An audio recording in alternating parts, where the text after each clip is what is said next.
I'm Judy Maggio, and I'm with KLRU, and I don't know about you, but I am so happy that the sun is back out today. Woo! I am not a drizzly, dreary weather person. That's the reason I live in Austin, Texas, one of many. Me too. I am so excited about today's topic, conscious capitalism, and really how businesses can help drive social change. But before we get down and dirty on our topic, we're going to be introducing Melly Price. Melly, are you here? There's Melly. Melly is the Leadership Austin Board Director and Secretary, and she's going to share a few words. Come on up, Melly. It's a microphone right down there.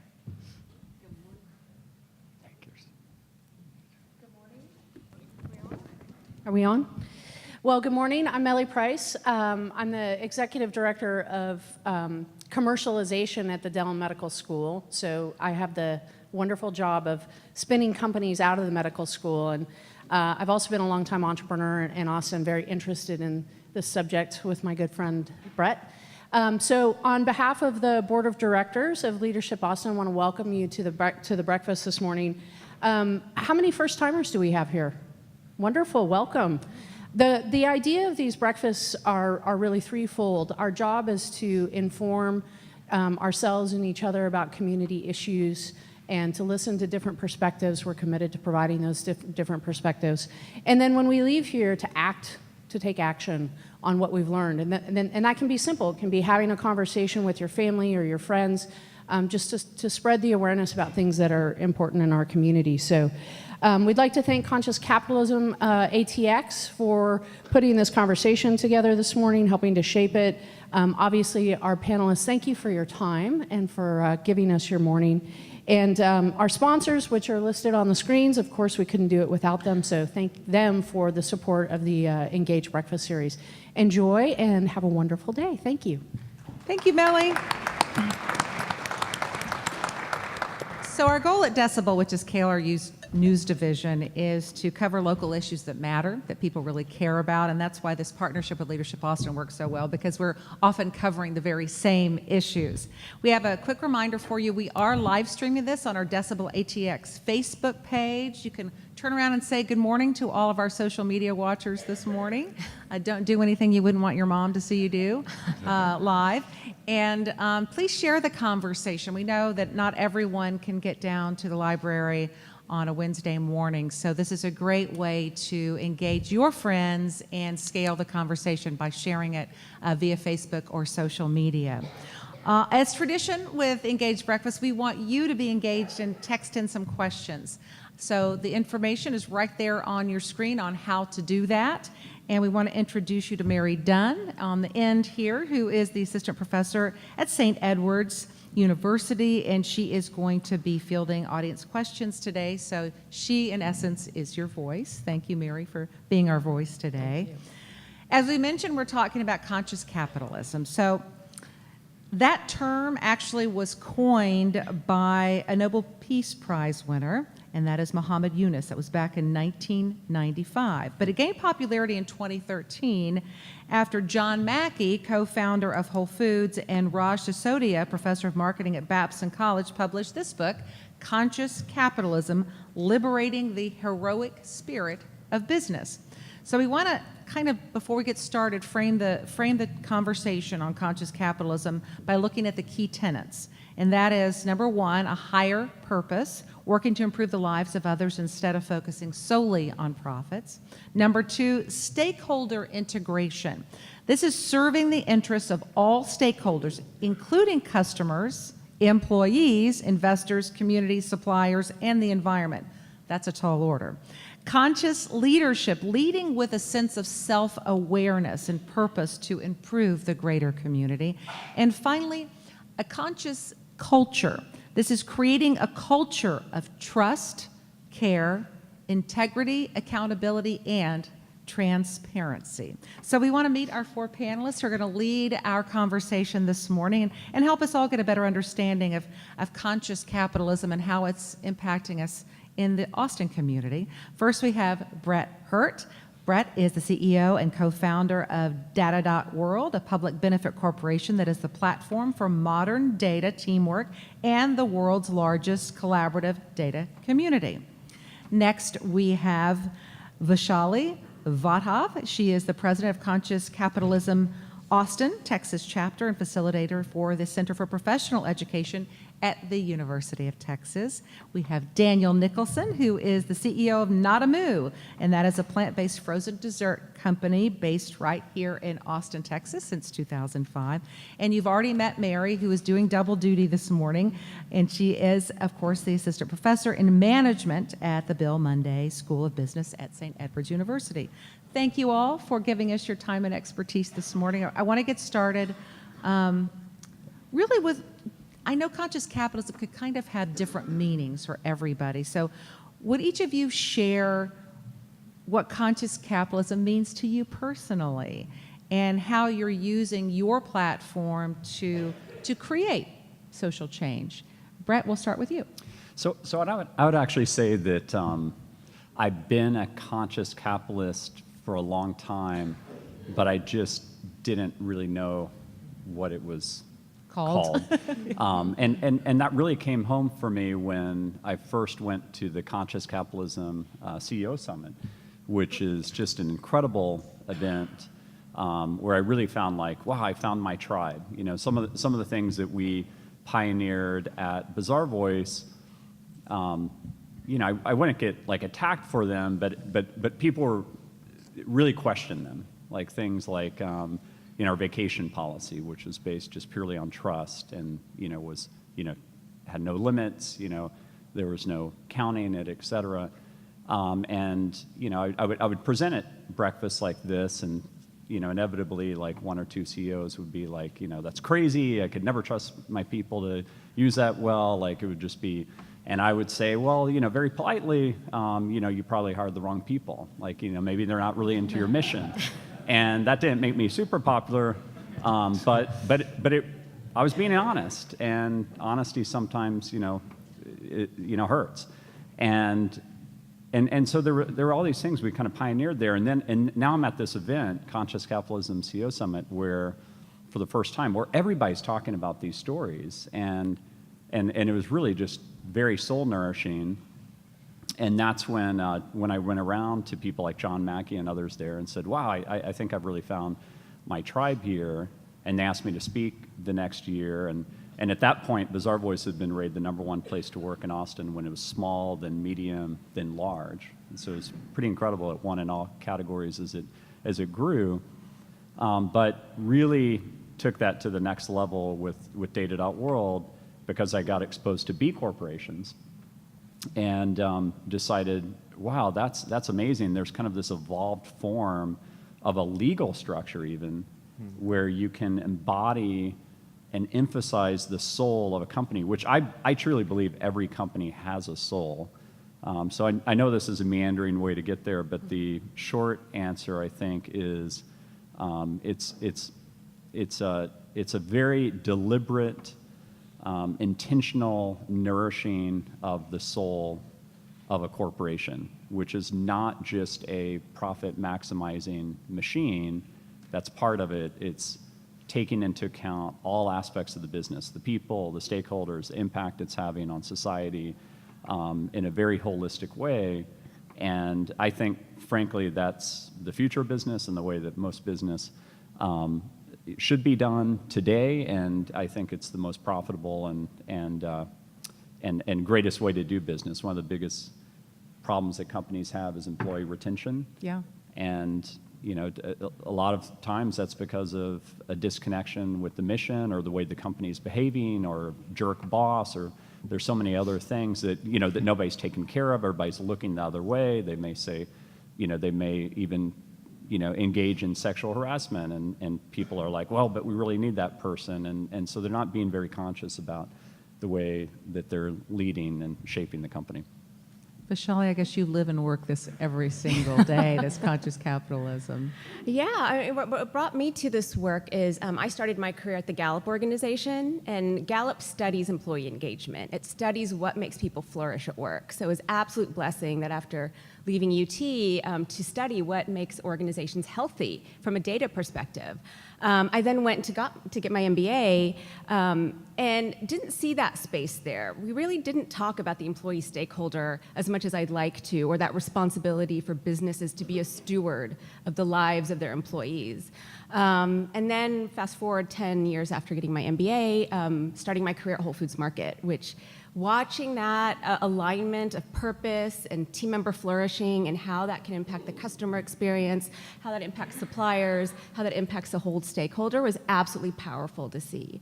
So it's my mission to help, to help organizations understand that employee stakeholder and that you can create a place where they're flourishing. And in fact, that employee is the person who's going to come home to dinner to a family. Right, they're going to be the person that's in traffic with you at 5 o'clock. And do you want that person to have had a fulfilling day? Or do you want to have that person having a toxic day? And I think business has a responsibility to think about that. And it's been an honor to help think about that in this work as well. Daniel. Yeah, so to me, conscious capitalism is really, it's about doing what is right for every person involved. And that includes the planet in general. It's about doing what's right in every moment, every single day. I really view my role as the leader of a plant-based company to make the right decision at every single moment. And I really, it's not just what is right for me. It's not just what is right for our investors. It's what's right for our employees, for our investors, for profits, for the planet, and for all stakeholders who have, who are impacted by the decisions we make.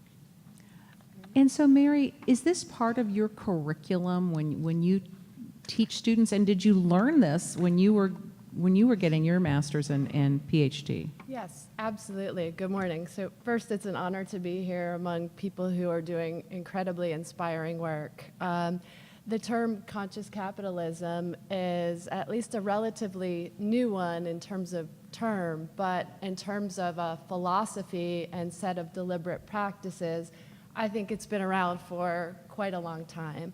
At the Bill Monday School of Business, we train future business leaders and employees to really be able to recognize that business can and should be a force for good. We've been doing this since long before I joined the faculty there.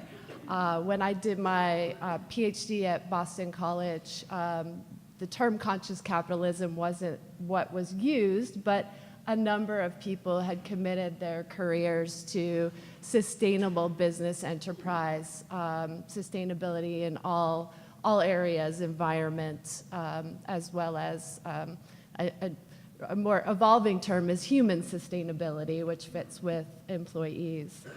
So kind of similar to what Brett was saying, that he just discovered this term, but it fits with the practices and philosophy that he's already been embracing. I think that's a fair, that fits with my experience as well. So we see companies that are pretty high profile, like Whole Foods, and we see that kind of as a success story for conscious capitalism. Who else has done it really well, and are there companies that haven't done it so well? Are there any anecdotes? I don't know, Charlie, you probably have more examples than others, but who's done it right and who's done it not so well? I've got Okay. a lot of examples. Okay, we don't have to of do a this. lot, just a couple So, of anecdotes. So Brett. the real quick ones done it well, and it depends kind of on what side of the political aisle you're on. I'm an independent, but I think Patagonia is amazing, but they've been very public at attacking Trump and the government for stealing public land and basically rolling back a lot of public land. But that's an example of a company which has a real soul, really cares about its employees, really cares about its customers, makes great products. It's a Patagonia jacket. They're a little bit overpriced, but they're made very sustainably. And a lot of things are overpriced, right? It's all brand. And it's kind of an amazing company. Ben & Jerry's is a B corporation. Warby Parker has been a long time B Corporation. There's lots of examples. Like, companies where it gets fuzzier are places where, and it's difficult to even kind of parse it out, but just I'll try to keep this super succinct. There are places like Etsy, which started its life as a B Corporation, like really cared about stakeholders and everybody. The CEO was amazing, and unfortunately, you know, it went public, and they fell a little bit on hard times in terms of, and you know, not every company goes up and to the right. Actually, no company goes up and to the right. Every company has hard times, and they faced some hard times, and the CEO got replaced, and the new CEO that came in, who's actually a friend of mine and overall is a good guy, did not uphold them remaining as a B Corporation, because he just thought it would just be too hard to get all shareholders to basically vote to sustain that. And there's lots of nuance to that I could go into. I won't for the sake of time, but that's kind of an example where, you know, it's a little bit murky. And that goes back to, I think, any business, conscious capitalist, LLC, you know, B Corp, whatever it is, like C Corp, every business, everybody's going to be your best friend when everything's going well. And when the times get really tough, that's when the soul's really tested, and that's when, you know, you'll really find out like what the company's made of, and whether or not it does the right thing in the face of true adversity. But how do you stay, and I'd love for everybody to weigh in on this, when a company goes public, how do you maintain that balance of doing what's right by your corporate culture and what you believe in with the people who are your, you know, stockholders who want you to make a profit? I mean, how do you do that balancing act? Doesn't that put a dent in this whole idea of putting people first? I don't think so at all.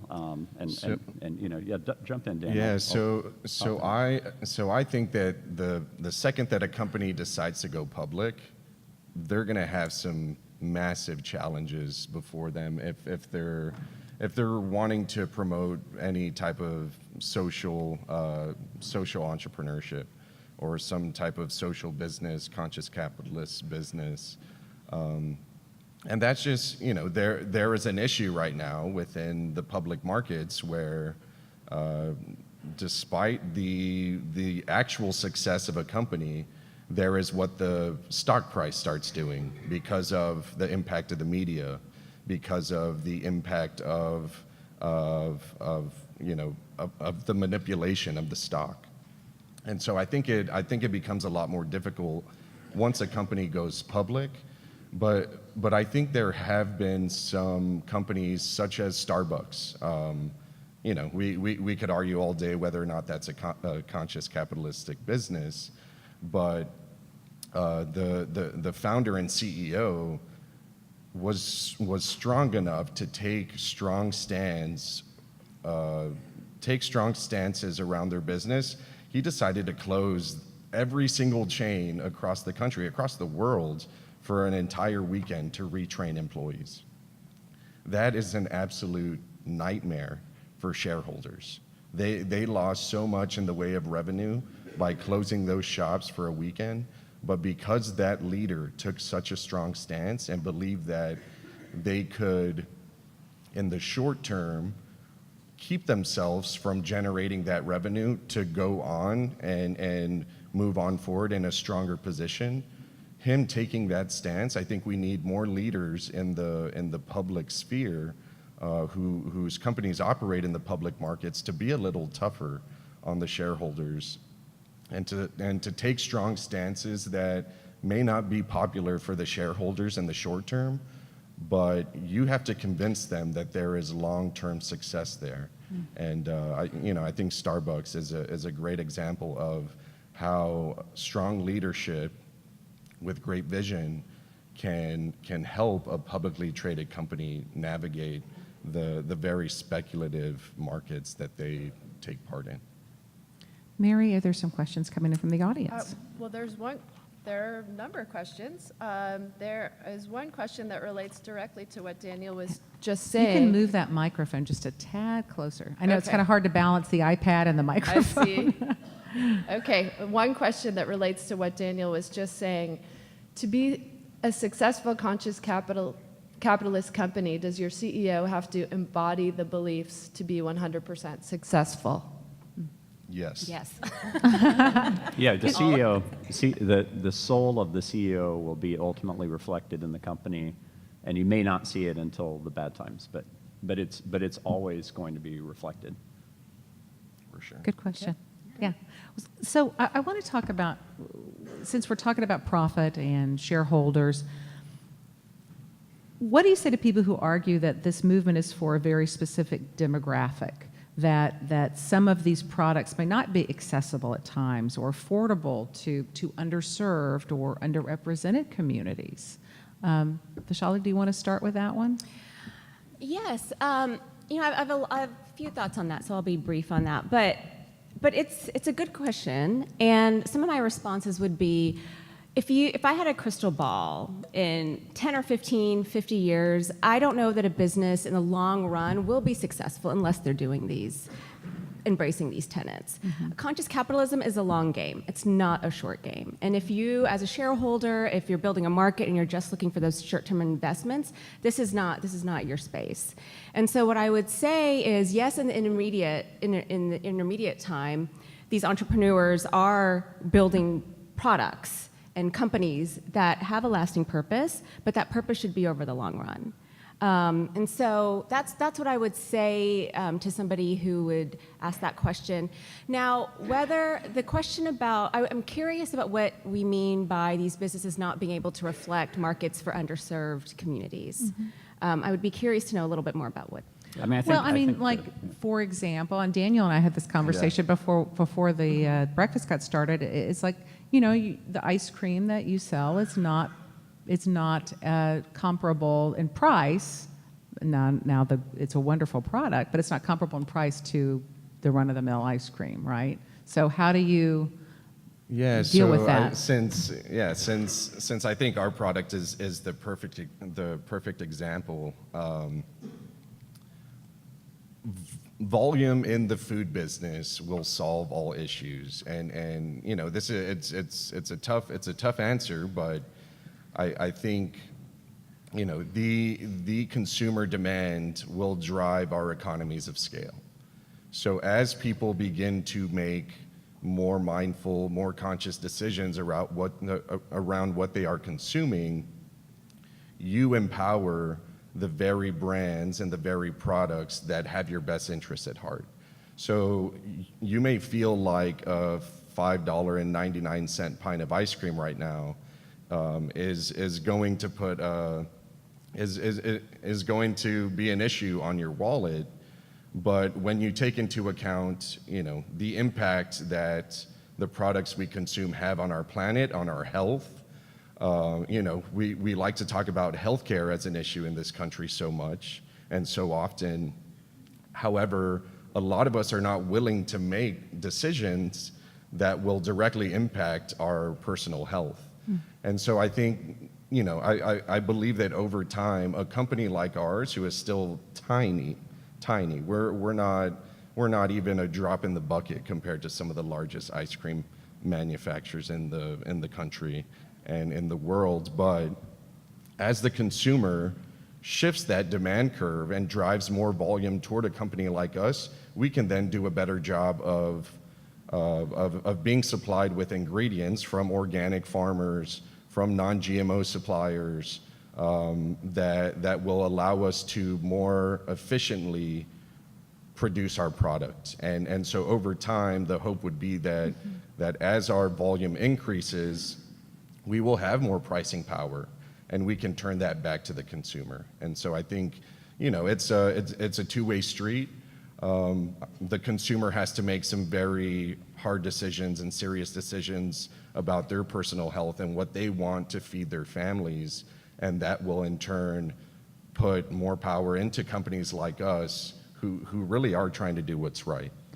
Let me ask it in a broader way too. I mean, it's like what does this model of conscious capitalism teach, or how can your company make sure it's inclusive and involves historically marginalized communities?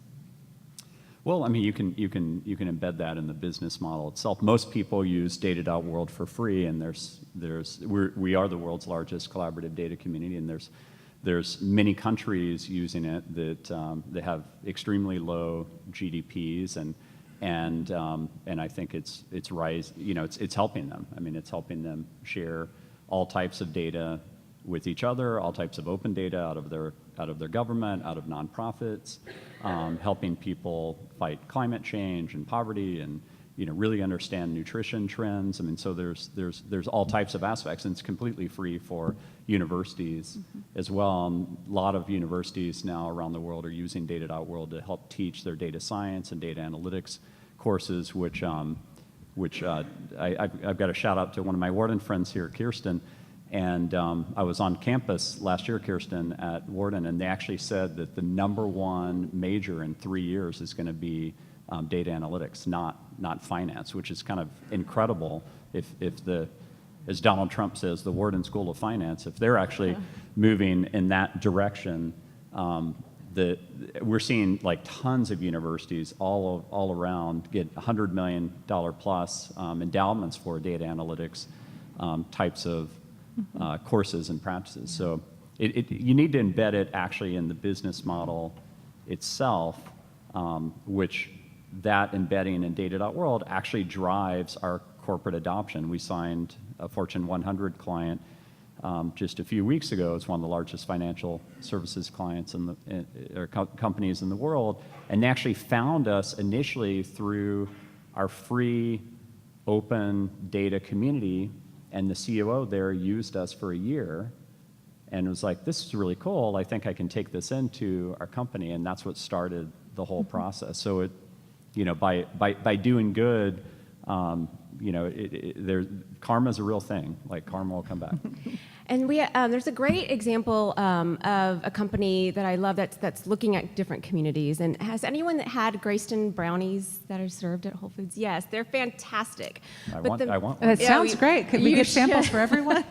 And the mission of that company, I may not be saying it correctly, but we bake brownies to give people jobs, and that's really what their mission is. And they have, the way that this bakery started is that the CEO had a list of people, and if you needed a job, you just wrote your name on the list. There's no background checks. And so what they did is once your name was on the list and there was a room in their training program, you got invited to participate in their training program, no questions asked, got to learn how to bake their fabulous brownies, and then your goal was to find a job and to remove your name off the list, so you're making room for the next person. And I love this model. I love thinking about communities like this, and not just having a different siloed program to help this community, but how do we actually help them where it matters? Giving them training, giving them a job, giving them a purpose. And their brownies are fantastic. More importantly. Yeah. The Mary? most important part. Yeah. That's the most important part. Any questions from the audience coming in that look good? Absolutely. Brett mentioned sexual harassment, and the question is around how has Me Too or has the Me Too movement impacted conscious capitalism in any way? I personally think there are examples of where it's being used negatively, but I personally think that it's increasing consciousness overall. And one thing that I deeply believe, and not everybody believes this, but I'll just kind of throw it out there, is I deeply believe that humanity is on a conscious journey, and that things that we look at just not that long ago in this country's history, whether it's is gay marriage something that should be legal? You look back further into slavery, and like all these things that have happened in the world, which we'd just look at as kind of like appalling that our ancestors were ever even like that at all. And they're just new norms are formed, and so I think that the Me Too movement is a great thing from really putting an exclamation point on practices, behaviors, norms, and fraternities, everything else that just are not right. They were never right. whenever you're treating anybody not as a fellow human being that has all the same, respect and everything else that you would want, treat others the way you'd want to be treated, right? The golden rule. So anyways, long story short, like the Me Too movement, I think has made companies much, much more aware and looking for, really bad practices like people being sexually harassed, and put a big spotlight on it. Unfortunately, sometimes there are people that are accused that are also very innocent. So but that's I think at the fringe. I think overall it's like really, really helping excise that out of companies and out of society. Yeah, and I would just say I think that transparency. We live in a more transparent world than ever before. It's very difficult for a lot of us to swallow the news that continues to pour out of different companies, different successful people. But I think ultimately transparency keeps all of us a lot more honest. And I think as we move into the future, greater transparency in everything is going to push us in the right direction. It was very much something we believed at Bizarre Voice. Like when we started, there were 3 retailers in the whole United States who had customer reviews. And part of like what was in the DNA for me and my co-founder Brant was we were like, we're going to blow this system up. Like now everybody's going to know the good and bad about products. All these companies are going to have right on their websites, staring them in the face whether a product is bad. And that was a really radical concept. It was really, really hard to get that company off the ground. It became a very successful company. You look in hindsight and everything's obvious in hindsight, but I can tell you that was really hard when we started it, convincing people to put all content and be completely transparent. And we'd fire clients if they didn't do it. We only had to fire 2 clients in the whole company's history, growing to 30 plus international languages all over the world, and really unleashing that transparency. I'm sure Nadamu studies customer reviews on e-commerce sites. I mean, it's become a norm now. But believe it or not, in 2005, there were only 3 companies in the entire United States who had customer reviews. So we live in this thriving economy here in Austin.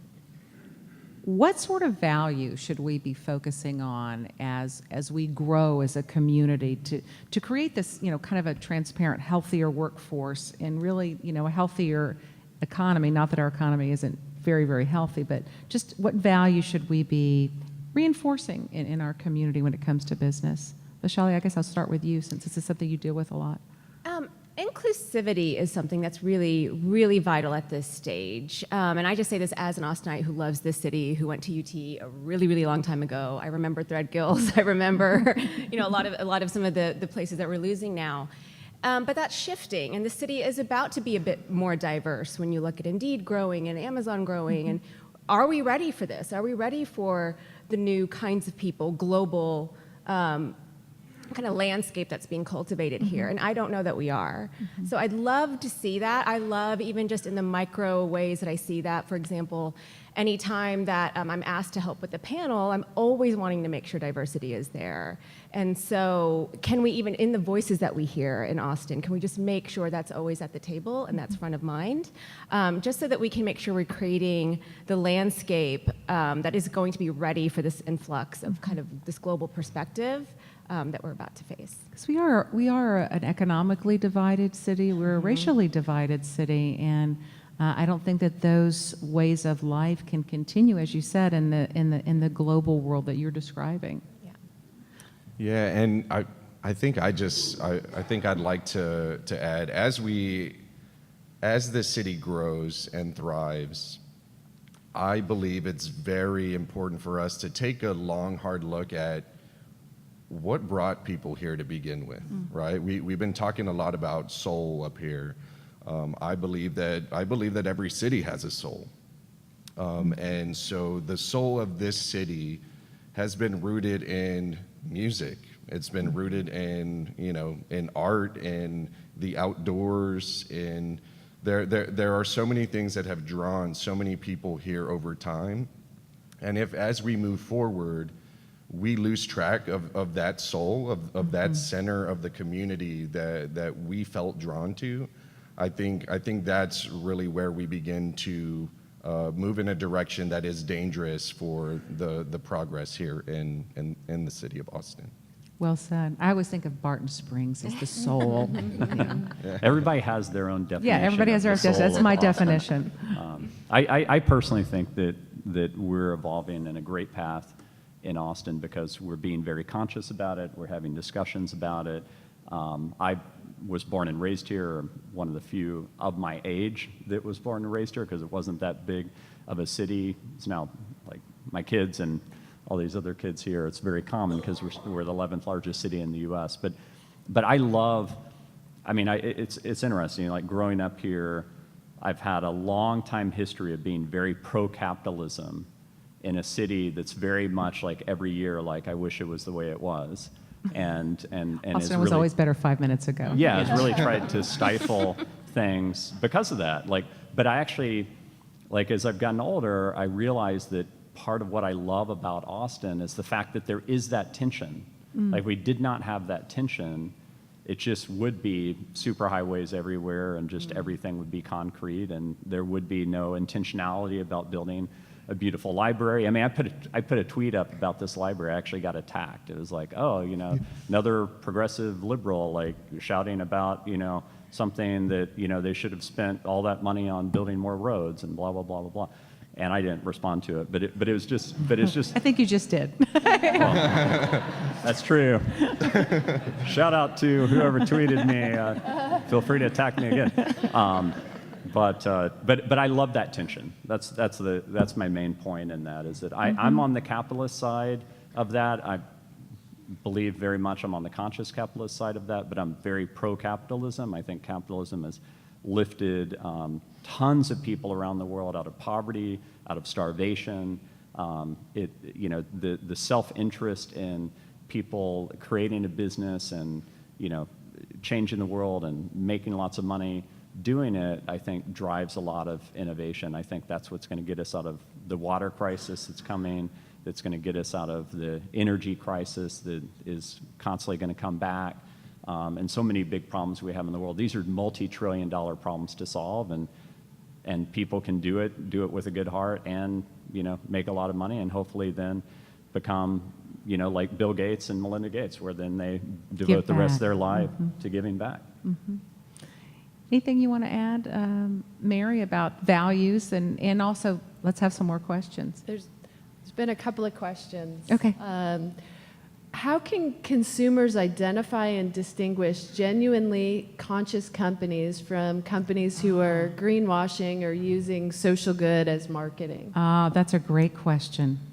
So I think just look for the certified B Corp stamp. I mean, I think Brett touched on that earlier. A B corporation is solidifying the soul of your company. Even if you go through the acquisition process, it is up to the company that acquires you to uphold those B Corp standards. And B Corp kind of has become that certification that is it's the embodiment in one certification of what conscious capitalism really is. So I think. What does B Corp stand for those of us who don't know? Yeah, because there's some non-business people in the audience. So Benefit Corp. Yeah. Yeah. It's Just to demystify it real little bit, it's the exact basis. So there's two things. There's a certified B corporation where you go through a certification process. Then there's actual legal structure. When you say we're a public benefit corporation, that is the actual legal structure. The legal structure is based on a C corporation, so it's got all the same things. VCs can invest. It's fine for investors and everything else. But it has these additional benefits. It's like a C Corp with additional benefits. It's a sister to a C Corp or brother to a C Corp versus a cousin, like a LLC or S Corp. I would look at as like a cousin to those. And as a result, these additional benefits are things that theoretically give you protection against hostile takeovers. The whole movement was started by the founders of And One, who had a takeover of their company. It was a great exit, but then they saw it systematically dismantled, and they're like, that sucks, there has to be a better way. And John Mackey, who's one of our investors, and I've spoken about this a lot, and he's publicly presented on this. Last year, we presented together at South by Southwest. He just presented at the Conscious Capitalism CEO Summit, and he said publicly now several times, I wish that Whole Foods had been a B Corp, because in the hostile takeover situation that kind of got enacted by activist shareholders, he would have had more protection. I think, I'm not putting words in his mouth, he's said this publicly, I think he's happy with the fact, as a grocery store, like Amazon's probably the best company that could possibly buy you, and it's amazing the level of innovation they're putting into it. But that was a very trying time where, as a C Corp, you are legally obligated to sell to the highest bidder, or you face shareholder lawsuits. As a public benefit corporation, and one thing I'll just slightly disagree with Daniel with here, although I half agree with it, is that when you go public as a public benefit corporation, you do have additional protections, and the greatest CEOs, the CEOs that I look up to the most, have strong souls, they stand on principles, and they do things like Howard Schultz did. They shut down Starbucks for a day, and they do it because it's the right thing for their business. So that's what I meant when your soul will be tested. Your soul is ultimately tested in a very public way when you become a public company and then face the fact that 50% of all trading in the U.S. is done algorithmically by bots and everything else. So there's some things that you have to know. You have to be very conscious in going into that decision, but it doesn't mean you have to sell your soul. Go ahead. Yeah, I made that point. Okay. So let's go back to everybody in this room. How do we know? How can we tell a business has a soul? Other than the B Corp idea? I've got a very simple, very short answer to this. I think you can literally feel it. I think you can walk around the halls, and if you walk around like if I'm visiting a client or something like that, and you walk around the halls and it just feels like it's sucking the energy out of you, versus you visit a place, like Bazaar Voice or data.world, which is, one of the top places to work in Austin, and we are doing a lot of hiring right now, by the way, so please get the word out on that. Do you have good brownies there? We don't. We might start carrying them now, because okay. But you walk around and it gives you energy. Like you know it when you see it. It's like when you meet with vision in your head. Who's the wisest person you know? Just think about that for 1 second. Now, when you're with them, do you feel like they have a strong soul, a strong presence? Of course you do. Like for me, one of those people is our rabbi. He's one of the wisest people I know. I've confided so much in him. He's got an extremely strong soul, and you just know it. You can just feel it. And you can also feel a lack of authenticity, and you can feel like when people are just going through emotions, and you can feel a lack of a soul when you walk around a company. But how do we know as consumers? I think it gets down to the everyday practices. How can we make choices that better reflect our values and our belief in this conscious capitalism model? So to go back to what we were talking to around transparency, we live in a world where you can deep Google dive. anything. You can deep dive into the interwebs and find out everything you want to know about any company. I think following companies on social media and really getting a feel for their voice. What is it that they want all of us to know about them? If a company is doing a good job on social media at promoting who they are and why you should be supporting their work, then it's up to you, the consumer, to do that research to be a more conscious, more mindful consumer. I think it's all out there, social media, on Google. There's all sorts of reviews about everything. If it's a consumer good, that you can purchase and get your hands on, there's no end to the amount of information that there is there on the internet so that you can make a more informed decision. And I'm always curious what employees always have to say about their brands. If you're proud of a brand, you'll share it on social media. Everybody knows when I worked for Whole Foods, they know I worked there because I was very proud to work there. So not that you can always stalk a company's employees on social media, but I would always be curious about what a company's employees have to say about their time there. You can go to sites like Glassdoor. You can look at what they say about the company. You can go to the Fortune Best Places to Work list. You can go to the ABJ's Best Place to Work list. You're looking locally. There's lots and lots of signal. And the best people that I've ever hired interview me as much as I'm interviewing them. I mean, that's just universally true. So you should ask like really, really tough questions.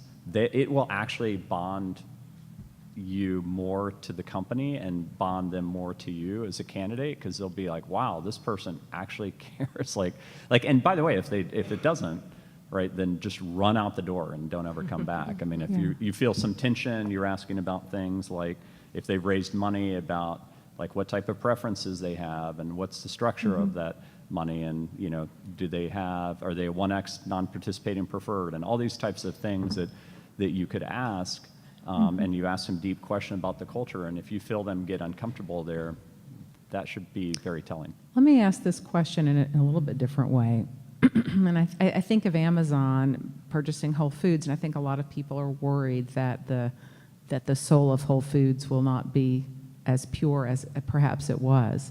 So what do you say to people who truly believe that social responsibility and conscious capitalism are just marketing tools? What do you say to them? I'd like to hear from everybody on that one, even Professor Dunn, if you have an opinion on that. But what do you say to people who go, yeah, this is just a way to market products?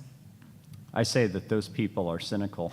I mean, yes, there is a marketing benefit, but if you're actually the CEO of one of these companies, and I'm wondering if Daniel feels this way, I very much feel this way, you actually have a bigger target on your back than if I just said I was a capitalist, and if I wasn't a B Corp. Like you are now holding yourself to a higher standard of operating. You're measured. I mean, being a certified B Corp, like our companies are, that's not easy. Like, it's a rigorous measurement. It is a public reporting standard. So you're saying, in addition to like trying to find product market fit, trying to scale this, like trying to make sure we don't screw it up when we recruit, like that we're gonna, make sure that we truly hire people that are very soulful. We truly scale this in a way where we don't have like bad impact on, society and the environment and everything else. Like, that's really hard. Like, you have to be mindful is not easy. Mindfulness is a very difficult practice. To be conscious is not an easy thing. It's easier just be a mindless, soulless, capitalistic pig. I mean, that's like an easier thing, And so you're on this. You're basically holding yourself to a much, much higher standard. Vishali, what would you say to people that feel like this is a mere marketing? Sometimes it happens. It absolutely happens that you see a business. I know our chapter has been asked can you give us your logo? We want to put your logo on our website. And my question, what does that tell the consumer? Conscious capitalism doesn't have an assessment. We don't certify companies. So what is putting a logo on your website? What's the value that's creating? So we have that practice. We don't offer our logo to put on a website for that reason. And so I do see it happening. But I'm also the worst person to ask this question to, because I'm an eternal optimist, and I get very hopeful about where, and that's where I choose to put my thinking, and because I've also seen it in terms of companies and how that can be activated. But it's a fair question because it absolutely happens. Again, I love Brett's advice about that there's a tactile nature to these companies, and when we talk about conscious cultures, that's the acronym that we use, that you can feel it and you can tell, and that's the best smell test, is do what you can to really get in there if you're really skeptical about what's going on. Do your homework and just follow your gut. Yeah, trust your gut. Yeah. Yeah, I definitely do see it being used as a marketing tactic. So I think it's a great question. And to Brett's point, the companies that are always going above and beyond and going to a third-party certifier to hold them accountable, not just anybody is going to do that. It's extra work. People who are just interested in making money and nothing else are not going to go that extra mile for the consumer, for themselves, for their own peace of mind, for that of all of the shareholders. And so I think you really do need to look to the ones who are constantly going above and beyond the call of duty to to put their best foot forward in this more conscious world that we live in.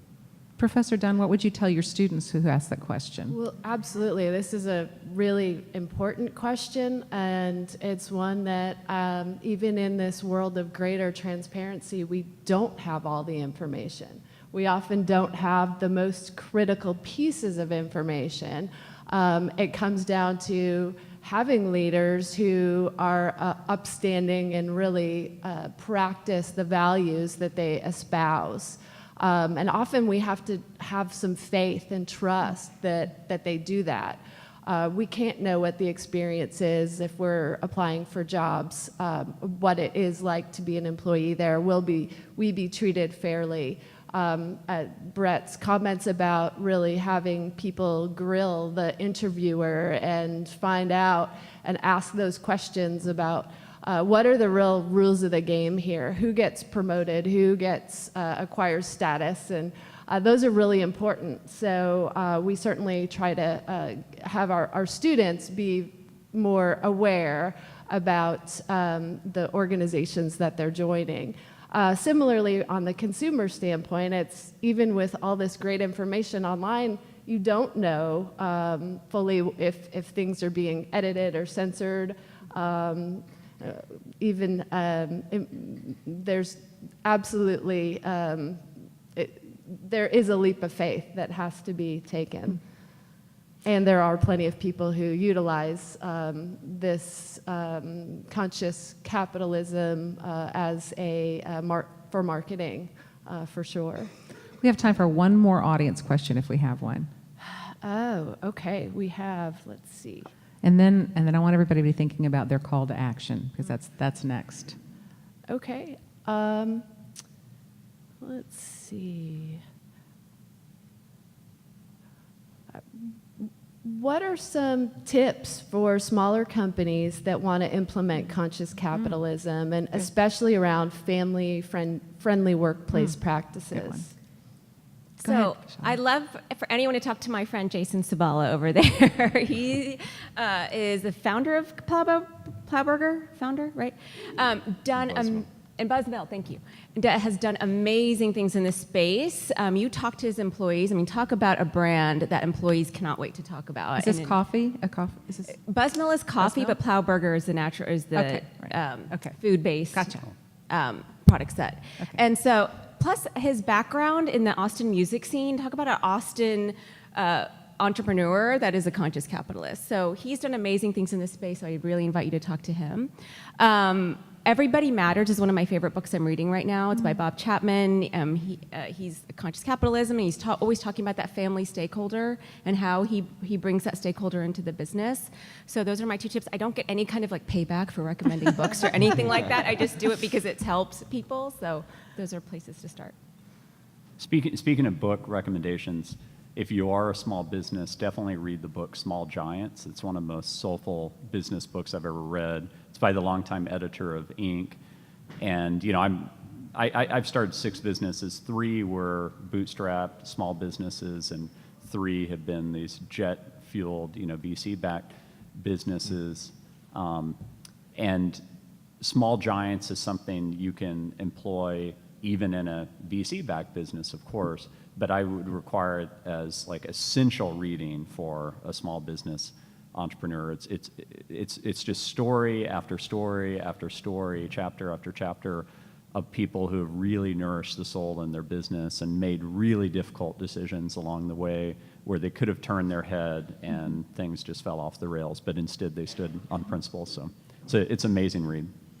So it is time for our call to action. Do you have something to add to that? Yeah, I think I'll just touch on if conscious capitalism is something that's important to you, I would really urge you to very introspectively look deep inside yourself and begin to understand what's important to you. What is your purpose?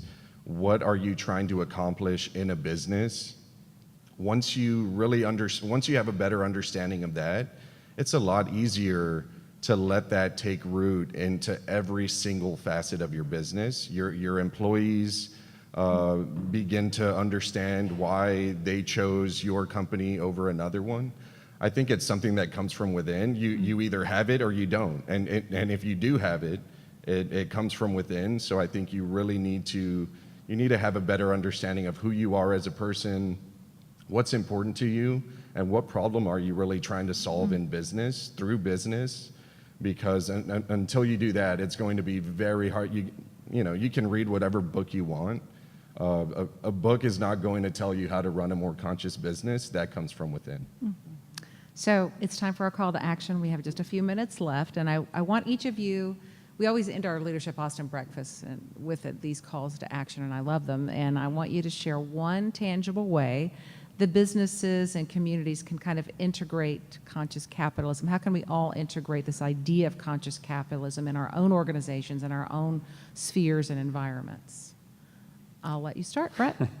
It's not easy to be succinct on. So I'll just say, what Daniel just said. Double click on that, and the inner journey is very important for the ultimate outer journey.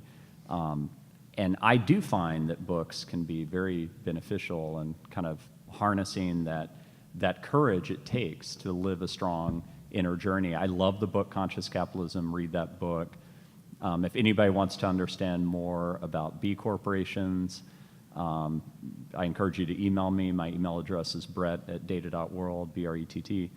And I'm happy to email you a FAQ. I don't have anything to gain in that other than hopefully helping you a bit on your journey. But there's a lot of misunderstanding about, like, a lot of people think a B Corp is like, a nonprofit, or, there's just a lot of misunderstanding about what it actually is.